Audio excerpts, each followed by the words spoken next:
Okay guys, for today's video naman, ako ay magluluto ng masarap na biko.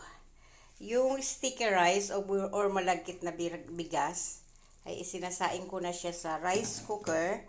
Bali, ang isinabaw ko sa kanya is yung pangalawang piga ng gata at saka dinagdagan ko ng tubig para masakto sa sabaw. At nilagyan ko din siya ng kunting salt. Ayan na, paluto na siya. Man ay yung kakang gata or yung unang piga.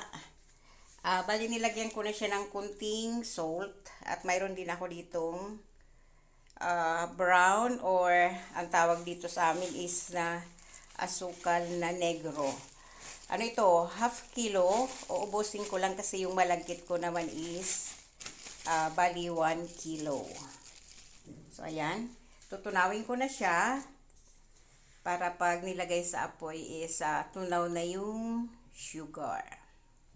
Guys, ito na yung gata na nilagyan ko na ng dark brown sugar or negro na sugar. May negro palang sugar, guys.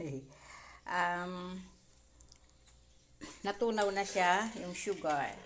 Kaya maya-maya ng konti is ilalagay ko na yung malagkit na bigas or sticky rice sa English. Next naman may mga sticky rice pang nalalaman. So, ayan. Pakukuluan ko lang ng konti. Nilagyan ko din siya ng konting salt para naman mabalance yung tamis. Nailagay ko na yung malagkit. Ang gagawin naman ngayon is hahaluin ng hahaluin.